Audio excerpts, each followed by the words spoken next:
Welcome back, everybody, to our final episode of coverage for NHC 2014. In our last episode, we had a discussion with Stan Hieronymus, and we had a few interviews with some of our vendors.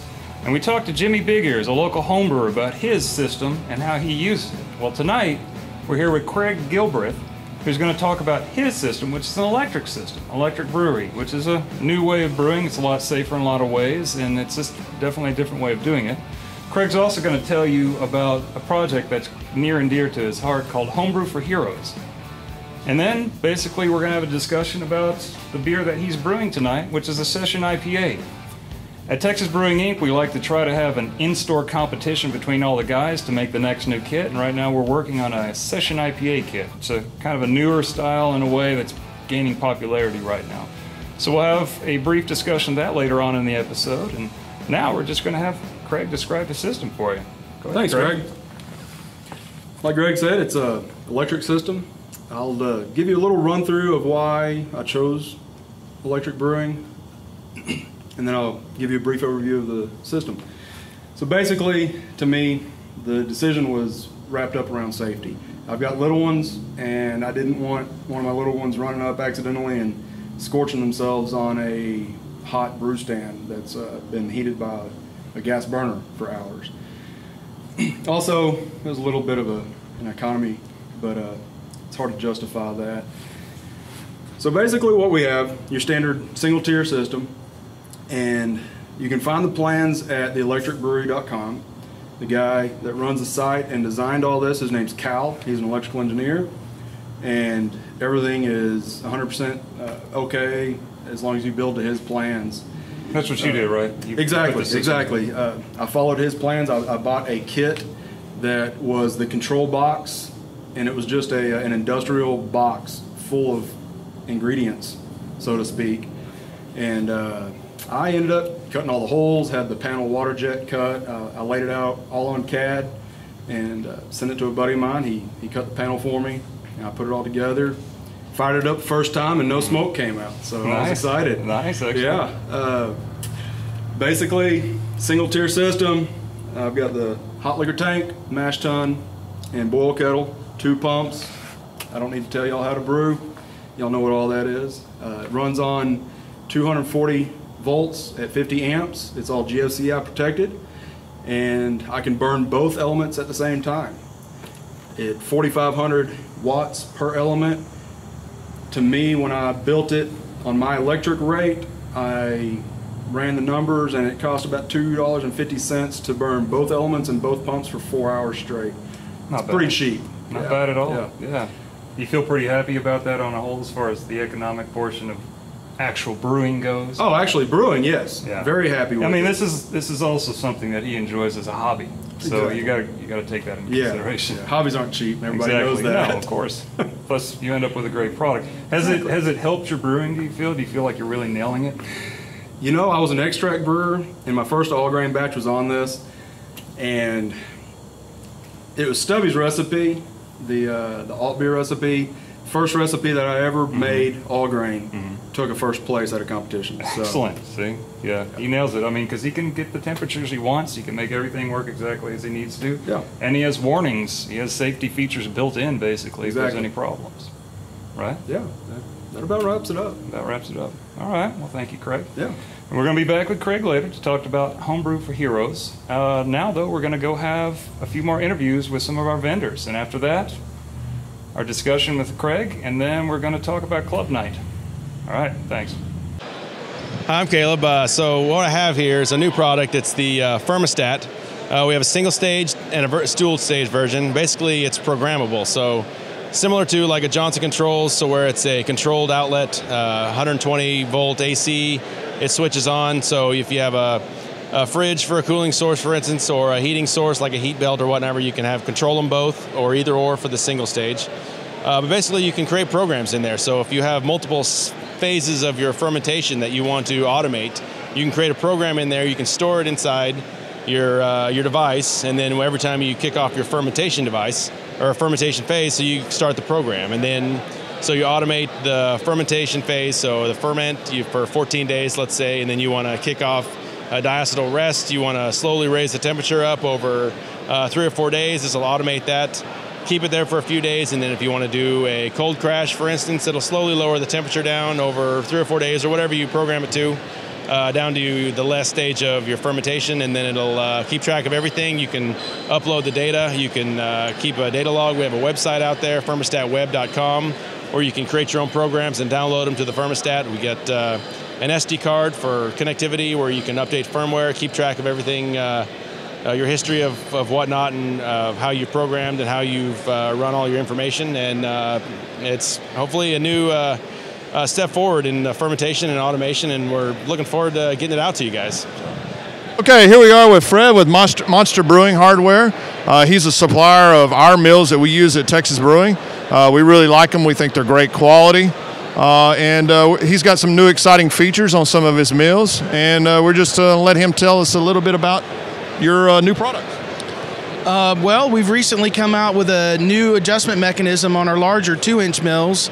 It has a flange knob that's made out of aluminum that's CNC machined, and they don't slip at all. So that's an improvement we made on our existing large mills. We use superior materials that last longer than a lot of our competition, and everything is CNC machined, so it's repeatable and the parts fit together well, and we maintain the best quality that we possibly can. So. Well, one of the great things is we use 2 of the bigger mills that he makes here at the store. We've been using them for about 3 years, and they work fantastic. We use them every day, so we use them in a commercial environment, so you guys at Homebrew can definitely depend on them for your uses for sure. So also you said you had some new exciting products coming out. Right now I'm working with John Palmer with Palmer Brewing Solutions, and we're working on a slotted roller mill. So that's going to be geared specifically towards entry-level pro brewers and super advanced homebrewers. It's going to be set up for motor drive instead of drill drive, and we're looking at a slotted roller design instead of the knurled that we've been using. And it's going to be a helical slotted mill, which doesn't exist on the homebrew market right now. So it's in the works. You know, as soon as we can make it go and get some prototypes machines, he's going to be machined. He's going to be testing it, and we're going to be marketing it together is what we're planning on right now. So should prove to be a real step up for a Pico brewery, 2 to 5 barrels, or a big advanced homebrewer who wants to spend the bucks who may go pro soon. So, well, I think that's a really good market right now because we all know all of the microbrews and nano breweries that are popping up. So I think that'd be a great venture for you. We greatly appreciate you spending a few minutes with us telling us about your great product. Don't forget you can get the Monster products. If we don't have it in the store, we can special order for you any of the larger mills if you'd like as well. But thanks, Frank. Thank you very much. Good to see you guys here at the show. Appreciate it, buddy. Thank you. Okay, we're here with Mark with EJ Beverage. They got a really nice new product that we're really excited about, and hopefully we'll be carrying it at Texas Brewing real soon. I'm going to let Mark talk to you and tell us about his new product. Yeah, so we're a manufacturer of tubing and fittings, and we came up with a PVC-free antimicrobial tubing. We've proven it to be good against the top 4 beer-spoiling bacteria, and it's all PVC-free. So the great thing is it doesn't absorb flavors like PVC does. It doesn't give you that off flavor, the off gassing into the beer like PVC does. We do coiling. We do some fun things, so you can put it in your kegerator and have a nice clean system. Did a lot of testing with New Belgium in Colorado, and they absolutely loved it. They've converted their entire system over. But we do kits. We do full 100-foot lengths of tubing, everything from the dispensing side to siphon tubing, and even high temperature stuff that we've created for this market. That's awesome, because I think one of the things that us as homebrewers, or at least me, I'm always really, really nervous about my siphon tubing, so I think that's a really good application that may be really a good thing to start using, because I don't know about you, but every time I've ever used those siphon tubes, they get kind of gross over time, so that might actually help, or at least take some of the weight off of my shoulders. But hopefully if you guys haven't had a chance, make sure to check out their product. I think it's a great product. and hopefully, like I said, we'll be carrying it at the store soon. Great. All right, great. Thanks. Welcome back from the vendor interviews at NHC. Man, it's really cool to be able to talk to these guys and be able to talk to them about their product firsthand and be able to talk to them about, man, some of the things that I didn't even know about their products they were telling us about. So that was really cool.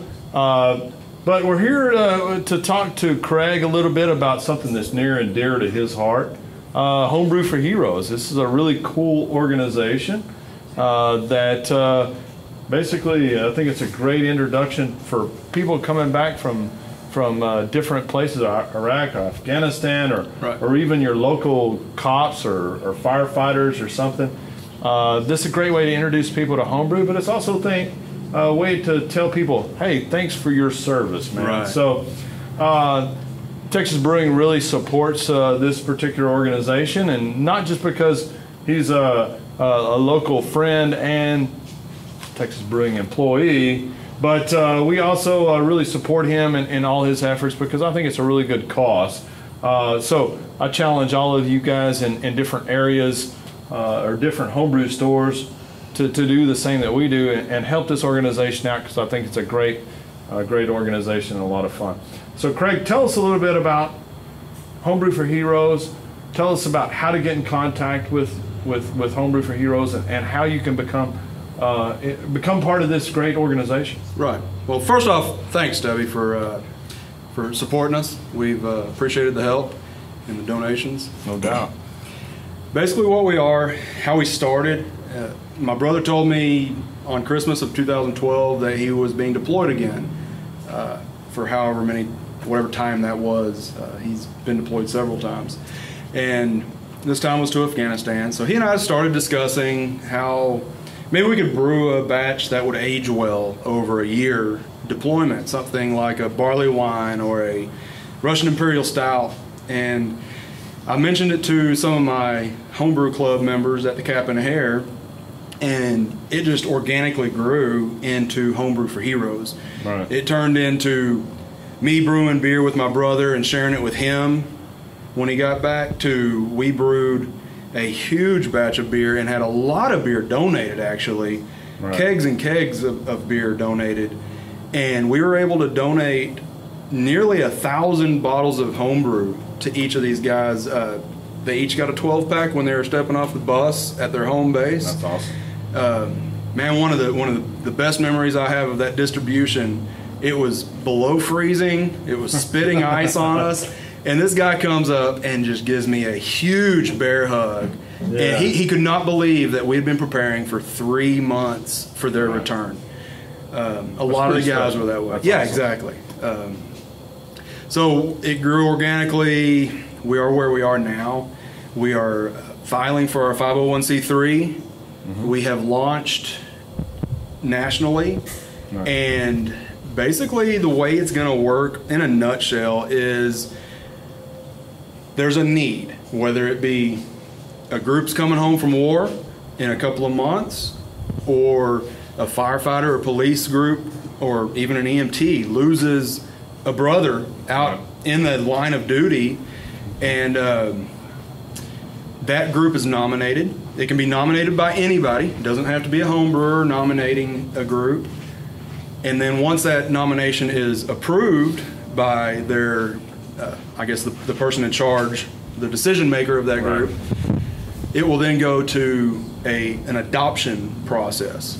So is that like a local club that gets involved with a particular process? Stubby brings up a good point here. It is local. We want to keep this local. The DFW area it wouldn't be very practical for us to service Oklahoma City or New York or anywhere. Of course. We want those guys to build bonds with their local guys. Right. And that's what this is all about. We're going to basically hold all the nonprofit here and let other people do their volunteer work and say thanks to their brothers. I think that's a great idea. Yeah. So I know that you guys did here when you did your big brew, you actually got together that we're going to do the and brewed how many gallons of beer did you guys do? Oh man, it was 150. Yeah, it was about 150 gallons of American Pale Ale. Right, and so you guys locally can do that for your particular cause or your particular need. Right. Tell us how to get in contact with Homebrew for Heroes. Tell us your Facebook. Tell us about your website. Sure. Yeah, our website address is www.homebrewforheroes. It's the number 4.org, and you can find us on Facebook and Twitter. Yeah. Homebrew for Heroes. Yeah. We have a Facebook page, Twitter account, and that's HB4H. The number 4. Yeah. 4H.com. Yeah, that's right. .org. .org. Excuse me. HB4H.org. Yeah. And hopefully Greg will flash that up on the screen, so everybody can get it. You know what I mean? Man, I think it's a really honorable idea. I think it's great. I think it's a great thing for the hobby of homebrewing. Is get people interested in it. Right. It's a way to say, hey, thanks. I mean, what a great. It's amazing the power of beer. Right. Because how many times have you ever called your buddies over and said, hey, I'll pay you $10 an hour to paint my house. Right. And they're like, yeah, forget you. Right? But you say, hey, man, I've got all the beer you want to drink and pizza or whatever. And they're there with their hat on, So I think it's a really, really neat and organization, and we really appreciate all the things that you've done for our heroes, and so next thing that we got up, man, we're gonna go out and we're gonna talk to some of these crazy fools out at NHC. Had some real characters. We had some really interesting beer at the club night. Yeah. One of the most interesting things I ever had was a amber with blue cheese. It was dry hop with blue cheese. That was really interesting. These guys are on the forefront of experimentation, so hopefully you enjoy some of the craziness that is NHC 2014 Club Night. So what are we doing, guys? Smurfs. You see the Smurfs? NHC 2014. Yeah.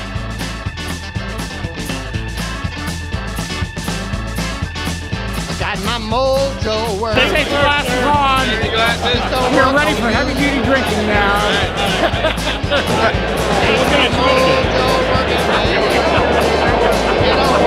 Sandy, thank you so much. Mango Juniper Pale Ale. I wanna love you so bad, baby. I don't know what. This is a Chipotle Lichtensteiner. So sour and smoke with some Chipotles in the secondary.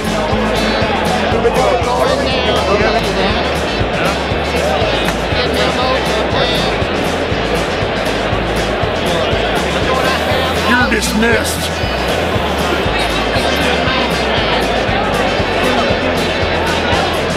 You want to try the last of our mead? What? Hey, tell us about it.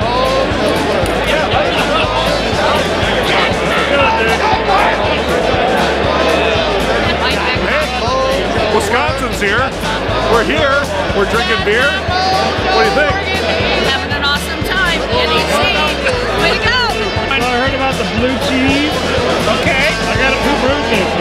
Did you? Yeah. What's behind the blue cheese amber? A joke of what can we do to ruin our beers? Put blue cheese in it. It doesn't ruin a beer. Surprisingly, it doesn't. No, I mean, The aroma's pretty bold.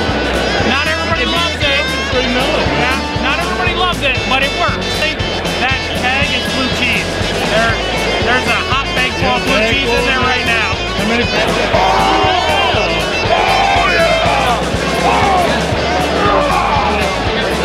Drink some beer! It's gonna be hard to carry that all night. We're gonna have it on for about 3 hours already. So. I'll be feeling it tomorrow. There's gonna be a big hole in the back of my head. This right here, oh, you want to explain it? Yeah. This right here is a real ale tree, and the beers are served by gravity. We actually ran into Charlie Papazian yesterday. I explained to him what we're doing, and he says, hey, you should call that the gravity. Beer goggles on. Beer goggles are on. Can you explain your costume tonight? I'm Hot Man. I'm protecting the world from bad beer. If you look around this entire building, woo! Say good game next time you do that, bitch. There is not a single Bud Light in this room. I have protected everybody from Anheuser-Busch, from Miller, from Coors. There's none of that shit here. There's just good old American beer. That's what I'm all about. If you love the troops, drink craft beer. Thank you. Thank you, my man.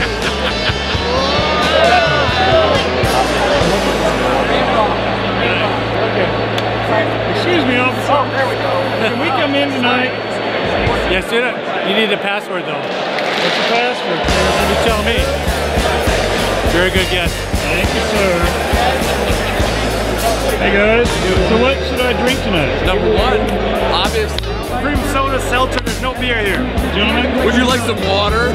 like this water. This is Sarsaparilla. This is an NHC final round Belgian wit. I like the sound of it. So how many barrels were your beers? What is the long shot? Yeah. A bazillion? That's how I love that. Let me just say this, mine were 240, so.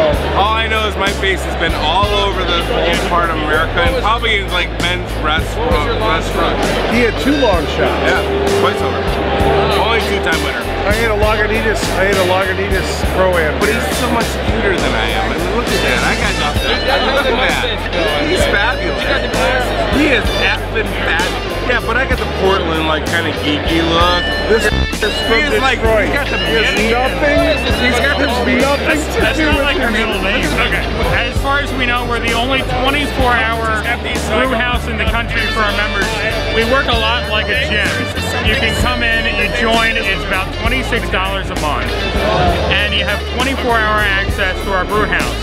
We have 6 brewing stations and a 20-barrel of Lickman top tier and a 20-gallon of Lickman top tier and 4 20 barrels, yeah, and 4 10-gallon systems.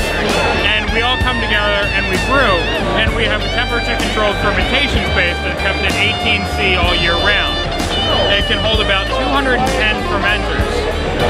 And we do a lot of different stuff. We have 6, 7, 8 organized events a month, but then we have a lot of spontaneous learning in our club. Because we have so many group brews, you know, we have 3, 4 people brewing at a time. I'm watching his process, he's watching mine, and we all learn from each other. It pushes us to brew different styles, and it really all, yeah. I know there's a lot of opportunities where, you know, the makerspace movement is kind of popping up all over the country. We were the first to adopt that into a brewing setup.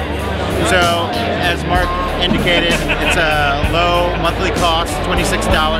When you look at the cost of a Blickman pot that you were to buy, I was talking to John Blickman at this conference, and he said, people ask me all the time, what does it cost to make a batch of beer? $30 to $40. What does it actually cost you? About $795 once you incorporate that cost. For us, there's a lot of people that love to brew. They find our system, they find that they have access to equipment that they would never be able to reach within the time limit that they can with our club. You know, second to that is the 24/7 access, temperature controlled fermentation room, that your beer is just better. I tell people all the time, we save marriages. There's so many times people get in a beer, their wife, a couple of our members that are here today, their wife have bought them homebrew kits, and the 3rd time they use it, they say, nope, never again, you can't use my kitchen, hands off. So check us out, chaosbrewclub.net. We have a very innovative model that talking to a lot of the homebrewers here today. It's a model that in Pittsburgh, New York City, San Diego, there's a lot of homebrewers that are like, wow, this is something I can see coming to our city. So we're excited. Hey guys, welcome back from the Club Night NHC 2014. Wow, was that crazy or what? Madhouse, madhouse completely. It's a lot of fun. We ran into some crazy characters. Man, we wish we really would have had a little more time to spend with some of the guys. Yeah, but we had to drink some beer too. Yeah, a lot of beer, actually. Yeah, we were a little busy. Yeah, we had to do a lot of tasting. Yes, exactly. We had a little bit of time to fill our gullets, but we're here with Zach Swenson. He's a former Marine. Right. And we're going to talk a little bit about Session IPAs. Today we're drinking the Founders All Day IPA, as well as the Lagunitas Daytime. So Daytime ale. I think both of these guys are a little bit on the opposite end of the spectrum. I think this one has a whole hell of a lot more hop flavor than what the Lagunitas does. But I think they're both really good beers in their own aspects. So, definitely. And that one is definitely a more dank, seriously leans into IPA, while this one is a little more balanced, I'd say. So this is a relatively new style, and us at Texas Brewing, we really enjoy some of these things. I personally am a big fan of all the English pale ales, ordinary bitter, ESBs. You like a smaller, easier to drink beer, easier to drink beer. Yeah. The reason being is I'm a very social person. I really enjoy spending time at the bar, having a couple of beers with one of my buddies, and lower alcohol beers. I can sit there and have a few beers, but I like to have a little bit of flavor too. Yeah, exactly. So, you want something more than watery. Right, exactly. So I think this is a really exciting style. But what differentiates this particular beer from, let's say, a pale ale or a bigger IPA than what an IPA or what is the difference? ABV first of all. Definitely ABV. Right. Okay. Always underneath 5%. Yeah. Right. So you got to be able to keep going after it. So. Yeah, definitely the hops are there. Yes. Much more than an American pale ale. Yeah. Right. But one of the things that I've noticed that it seems to me is the mouthfeel is really thin. Mm-hmm. Is that on purpose, or is that because of the style, or is it? It's a new style. A little bit of both. Probably a byproduct of it.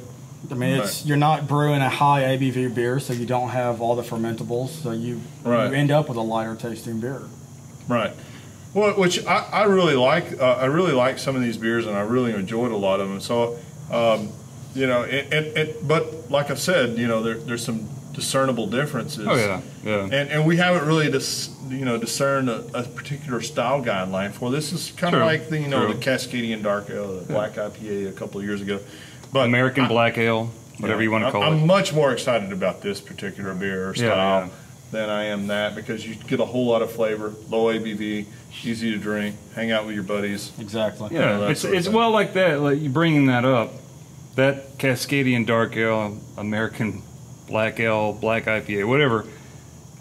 It's a very hoppy stout for the most part. Sometimes they're light and easy to drink. Sometimes they aren't. Sometimes they're heavy duty. A lot of times they're imperial. Right. But then a regular IPA, I mean, a lot of times they're in the range of 7% because that's where most people like them. They're heavier bodied. They're much darker. Yeah.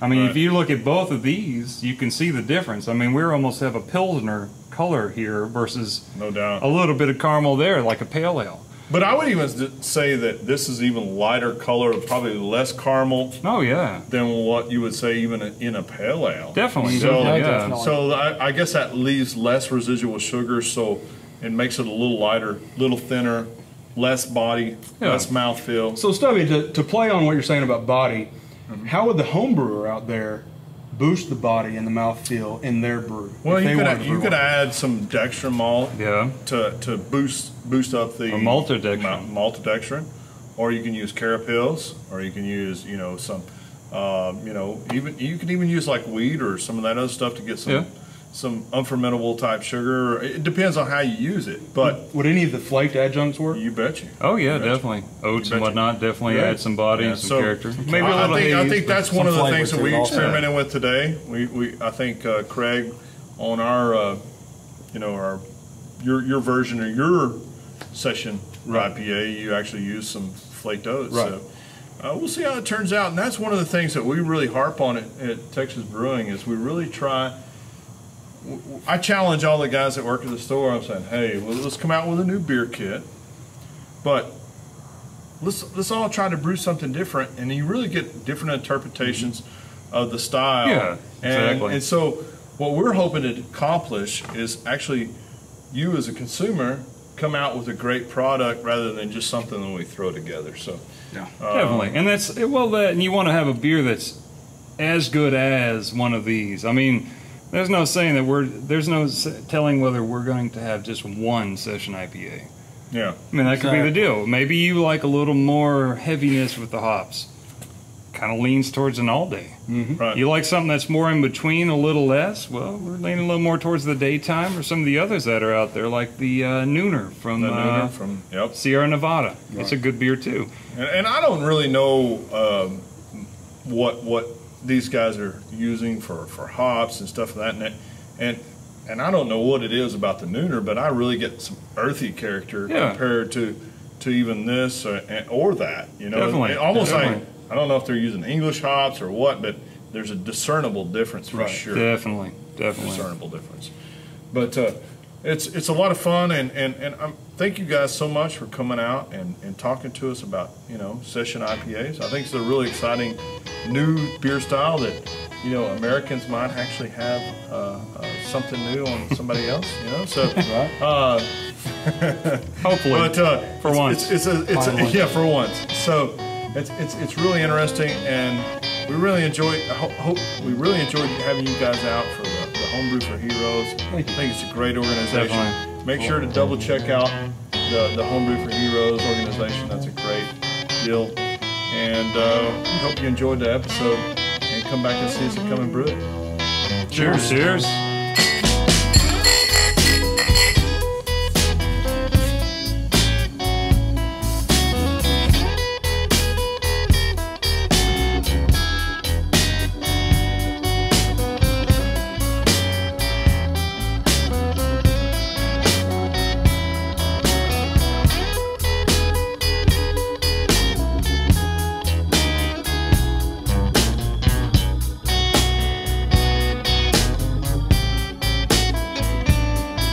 Two, one. Thanks, guys. I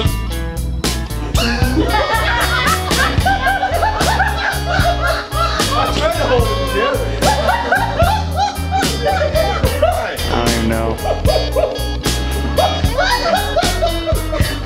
Wow. Okay. I'm sorry, I won't do that again. Yeah, that throws me off my game, man. Move forward. Hey, come. Back,